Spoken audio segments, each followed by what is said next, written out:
স্বামী যখন বিয়ে করলো বউকে ভাবলো যে আমি তো জান্নাতের হুর নিয়ে আসছি, পরি নিয়ে আসছি, আমার জীবনের সুখের মাধ্যম নিয়ে আসছি। এসে দেখতেছে যা ভেবে নিয়ে আসছে এটা তার পুরোটাই উল্টা। তার বউ হচ্ছে নাম্বার ওয়ান বিশ্বাসঘাতক, তার চরিত্রে ঠিক নাই, তার ভিতরে সততা নেই, তার ভিতরে ইজ্জত নেই, তার ভিতরে অনেস্টি বলতে কিছুই নেই, আখলাক বলতে কিছুই নেই।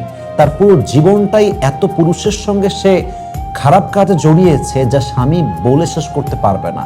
ইভেন এত বাজে বাজে গুণ পাইছে যে স্বামীটা লজ্জায় কাউকে বলতেও পারে না। এখন বউ স্বামীকে বিয়ে করেছে এক চিন্তায় যে ছেলেটা খুব ভালো, অনেস্ট, লয়াল, দশ নারীতে আসক্ত নয়, আমার প্রতি আসক্ত। বিয়ে করে দেখছে একদম উল্টা। বিয়ে করে বউ দেখতেছে আমার স্বামীটা মানুষের কাতারেই পড়ে না, নেশা করে, পরকিয়া করে, গায়ে হাত তোলে, ব্যবহারটা হচ্ছে কুকুরের মতো ব্যবহার, কথার মধ্যে কোনো নম্রতা নেই, আখলাকের মধ্যে কোনো প্রকার কোনো ভালো গুণ নেই, চরিত্র এত খারাপ যা জবান দিয়ে বলা যায় না।